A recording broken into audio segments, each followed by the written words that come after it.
आपलं उद्या कशा पद्धतीने वर्किंग करायचं आणि उद्या मार्केट कसं राहू शकतं. तर एक्झॅक्टली आपलं उद्या जे प्लॅनिंग आहे किंवा येत्याला जे वीकचं जे प्लॅनिंग आहे ते परत एकदा कॉल साईडला आहे. जसं आपण मागच्याच वीकमध्ये प्रिडिक्शन केलं होतं की मार्केटला कॉल साईडला कन्वर्ट करायला पाहिजे.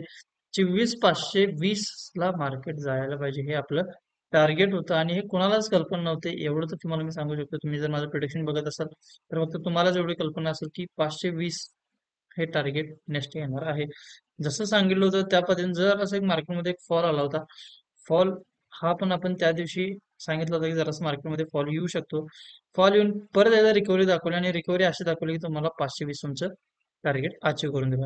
आणि हे 520 टार्गेट आपण ह्या दिवशी म्हणजे ॲज अ 2 जुलैच्या दरम्यान तुम्हाला सांगितलं होतं की मार्केटला 520 ला जायचं आहे. तर ह्याच्या नेक्स्ट जे टार्गेट येईल आपलं ते मी तुम्हाला उद्या किंवा सोमवारच्या आपल्या प्रिडिक्शनला लक्षात येऊन जाईल की मार्केट कुठल्या साईडला जाऊ शकतंय. परत मला असं वाटत आहे की ह्या वीकमध्ये परत आपल्याला एक 25,000 ही लेवल दिसून येऊ शकते. एक्झॅक्टली 23 तारखेला आपल्याला बजेट आहे.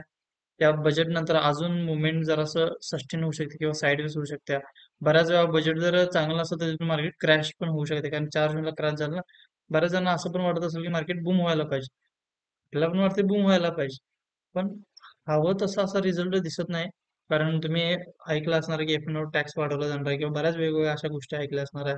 परत सेबी पण बऱ्याच गोष्टीला म्हणजे बॅन करत आहे. अशा पण गोष्टी तुम्ही ऐकत असणार आहे. त्यामुळं अशा गोष्टींमुळे मार्केटवर इफेक्ट पडतोय. आणि त्या इफेक्टमुळे मार्केट क्रॅशेस पण होण्याचं चान्सेस आहे. पण एक्झॅक्टली क्रायसिस जर व्हायचं म्हटलं किंवा क्रॅश जर व्हायचं म्हटलं तर 25,000 लेवलनं झाली तर एकदम बेस्ट होऊन जाईल. इथून असं डाऊन येण्याचं काही चान्सेस आपल्याला तर दिसत नाही.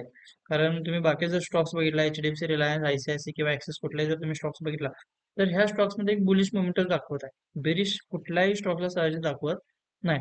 HDFC बँकेत थोडंसं जरासं बेरिश मोमेंट दाखवत होतं. पण माझ्या हिशोबाने परत त्यांनी कन्व्हर्ट केलेला आहे आणि कन्व्हर्ट केलं त्यामुळे बँक निफ्टीमध्ये पण वन साइडला दाखवून आपल्याला कॉल साईडला कन्व्हर्ट केलेला आहे.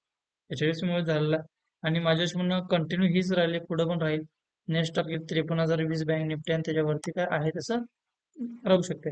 पण सगळ्यात महत्त्वाचा मुद्दा आहे की निफ्टीमध्ये आजपर्यंतचा हा हाय आणि ह्या आजपर्यंतच्या हाय नंतर ह्याच्यावरती कुठला टार्गेट येईल किंवा कोणत्या लेवलला मार्केट जाईल.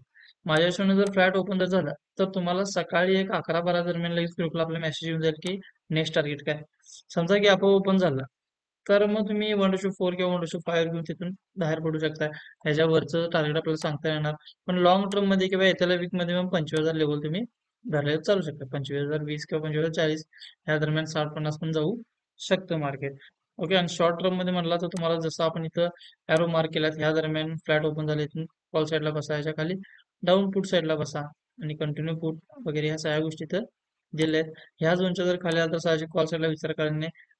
जोपर्यंत इथं येत नाही मार्केट तोपर्यंत कॉल साईडला विचार करू नका. जर 24,381 जर खाली येत असेल तर मग जसं इथं क्रॅश सांगितलं पण तसं इथं जास्त आपल्याला क्रॅशेस नाही दिसणार. आपण वाढ मार्केटमध्ये काय होऊन जातं 23 जुलै नंतरच आपल्याला समजून झालं की मार्केट कसं होईल. त्यानंतर आता बँक निफ्टीमध्ये बघूया बँक निफ्टी कशा पद्धतीने वर्किंग करू शकते आणि कशा मुवमेंट बँक निफ्टीमध्ये होऊ शकतात.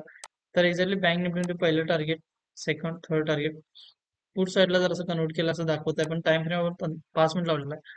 टाइम फ्रेम जर तुम्ही 15 मिनिट धरलं तर त्याच्यामध्ये पण ब्रेकआउट दिसतात. म्हणजे आपला स्टॉप लॉस आहे आणि ऑलमोस्ट रिटेस्ट करून मार्केट इथं पण टार्गेटला यायला पाहिजे असं प्लॅनिंग आहे.